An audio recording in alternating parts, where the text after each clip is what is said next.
Hey everybody, this isn't going to be the usual goofy, haha, Raffle Mayo type Watchtower Database extravaganza. I want to get real for a sec and talk about the news. No, not the deadly virus that's keeping businesses from running, aka the bat embargo. I'm talking about the recent official announcement that we are finally getting the mythical Snyder Cut of 2017's Justice League coming to HBO Max in 2021. For those that are somehow unaware of this, I'll give you the extremely brief explanation. The Justice League movie was in production at the time Batman v Superman came out. Warner Brothers was like, oh no, nobody likes this, it's too dark, stop what you're doing and make Justice League brighter and funnier. Insert 12,000 complications here, Zack Snyder left the project, Avengers director Joss Whedon stepped in, and we wound up with the hard left turn of a tonal shift that was Justice League. Now, 4 years after the fact, we're finally going to get the chance to see the original version of the movie that Snyder intended. Now, I'm not going to break down every little thing that led to the version of the movie we got in theaters, nor every detail of how the Snyder Cut finally came to be. I just want to talk about why you should watch it when it does come out, and how you saying you're not even going to give it a chance is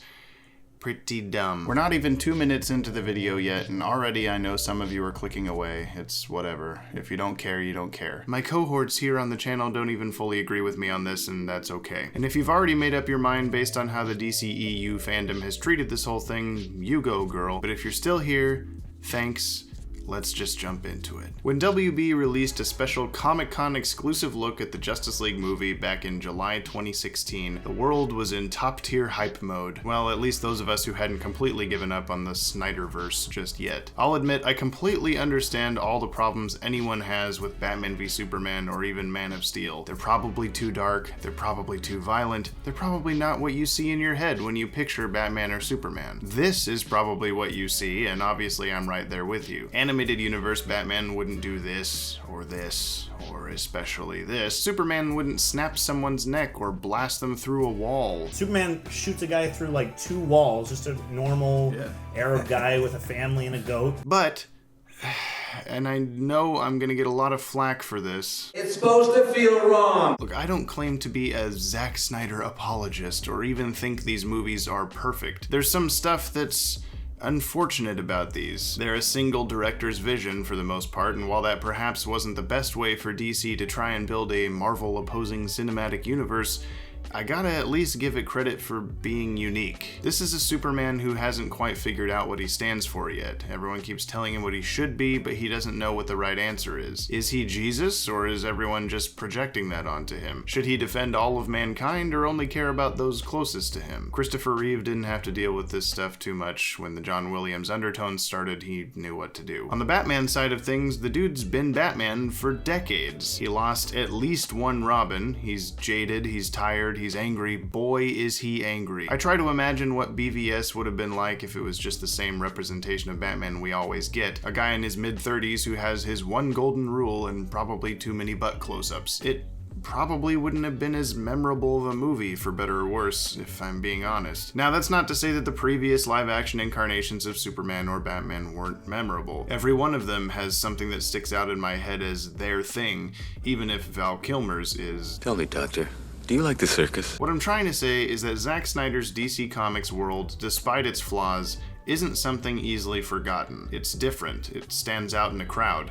A grimy, dirty, brown and green crowd. It's not the versions of the characters you expect, and to me, in the long run, from a filmmaking and storytelling standpoint, that's a net positive. And yes, Zack Snyder is not the best storyteller, but damn if these aren't beautiful looking movies. So anyway, we get those first couple movies, we get the dumpster fire of Suicide Squad, everybody's waiting for Justice League. We see the Comic-Con footage, it looks pretty dope, looks like it's at least learning from BVS's mistakes and taking a bit of a turn for the better in terms of lightheartedness. Smart. But by the time we all actually see the movie in theaters, it's become a Frankenstein's monster of its former self. Many shots from this preview were not in the movie. Jokes that we saw have been noticeably extended with ugly green screen footage that is so distractingly bizarre, I'm sure it will go down in history and be featured in many film school classes to come about how not to make a movie. Over in Disneyland, Marvel has a good thing going. They're the obvious comparison, it's basically unavoidable. They've built something from nothing, they've won over audiences around the world with charismatic actors, exciting stories, stories, and intertwined continuity that brings you back to the theater again and again to make sure you aren't left behind. Several other studios have tried to copy this to no avail, and while it seems Man of Steel was not necessarily intended to be the starting point of DC's attempt at this, I think that role actually goes to Ryan Reynolds' Green Lantern. It became that, and now we're where we are. A jumbled mess of movies that are supposedly connected at surface level but do almost nothing to build on each other from a narrative perspective. And it all pretty much went wrong with Justice League. Studio interference. We hear about it all the time. It's what gave us the train wreck that is Fantastic, or why you hear about multiple different cuts of movies like Superman 2 or Blade Runner, where the director turned around and was like, actually, this is what the movie was supposed to be. It even started trickling into the DCEU with Batman v Superman, with the movie being cut down from its 3-hour runtime to just 2.5 hours in order to make room for more theatrical showings. See Avengers Endgame runtime, removing many scenes or moments that helped explain, like, why Superman didn't see a bomb strapped to this dude's wheelchair, or why anyone would have thought Superman killed these people in the desert who were obviously filled with bullet holes, or even a bigger setup for the Justice League plot at the end. And then that movie... Yikes. The studio interference was real. This brings this unorganized brain vomit of a video to my main point. As someone who makes movies, obviously not anywhere close to the budget or notoriety of these ones, this whole situation with the Snyder Cut has hit me differently over the years than many others I see online. When I left the theater after Justice League, the friends I saw it with had so much more fun than during BVS, and I can't really blame them. If you only watched Justice League, it's a pretty entertaining movie with a couple jokes that don't land super well. People are difficult. They require a lot of focus. Stop. Please make it stop. They have like shut a rhythm that I haven't quite been able to. Oh my god, why like are brunch. you doing Like, this? Please, what is please brunch? stop. And compared to BVS, it does have a much broader reach. This is gonna be just like Batman v Superman. except for funner. But it's a very different kind of film than BVS or Man of Steel. It does not fit with those. It's like it's part of a completely different universe. Pretty much everything you could change about a movie is changed. They reshot scenes, they saturated the color grade, they got a new composer, they tore this thing apart and put it back together with Scotch tape. And it shows, pretty blatantly sometimes. Directorial differences between Snyder and Whedon aside, Warner Brothers did everything they could to appeal to a larger, more family-oriented audience, which makes sense for money and general critical reception,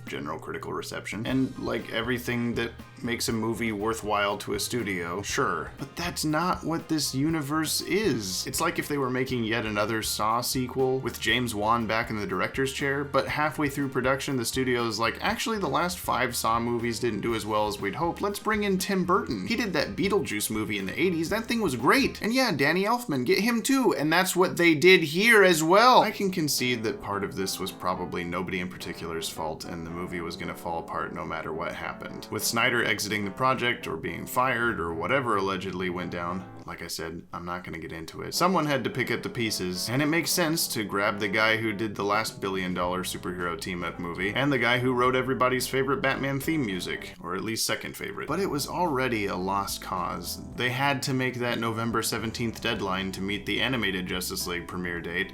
That's more important than making a good movie. I've been working on a movie of my own for the last, like 7 years. I started writing Vi-Reality in December 2013, started filming in March 2015, and have been in post-production for the last few months. This movie has been my life for the better part of a decade, and while there are times when I wish I'd never even put finger to keyboard, I'm really looking forward to people finally getting to see it. Making a movie is difficult as hell, and I'm making one for only a few $1,000.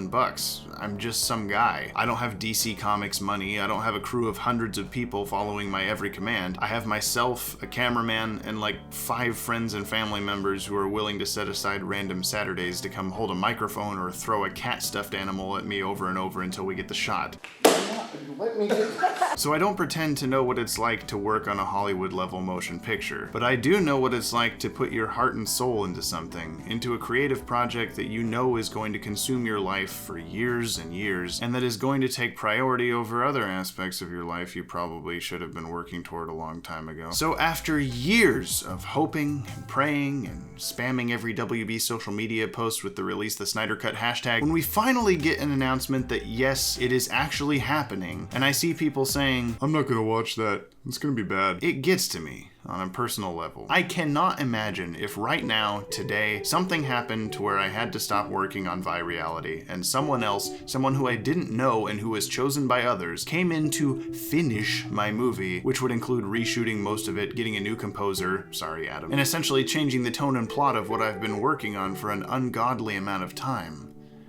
I would be completely heartbroken. Now, maybe you don't make movies. Maybe you can't relate. I don't know. I don't know who's watching this. But you have to have done something in your life that you would be absolutely devastated to have uprooted in the same fashion as Zack Snyder and Justice League. I don't say this to make you feel sorry for Zack or anything like that. He may not be the guy you want running your DC cinematic universe, and I get that. But in this singular instance, this one movie, the fact that we're actually going to get to see what he wanted to show us all along, even if it's still not that great, you gotta give it a shot. If you've already pushed aside the DCEU as something you're never gonna touch again, cool, good for you. But if you're someone who is disappointed with Justice League's theatrical cut in any way, or even if you weren't, seeing a different version of a major blockbuster movie is always intriguing. There have been lists upon lists over the last few years of things that supposedly were meant to be in Snyder's version of the movie. Cyborg's origin, the black Superman suit, Darkseid. People have built this thing up inside their heads for so long as this amazing, perfect version of the movie that WB absolutely obliterated in favor of Marvelizing it. And maybe that's true, maybe it's not. Like I said, the Snyder Cut could be absolute trash, but it's trash that he wanted you to see. I talk up Vi-Reality to a lot of people, even though I'm still working on the VFX and I'm just one guy. It's not gonna live up to Hollywood levels, but it's still gonna be sick as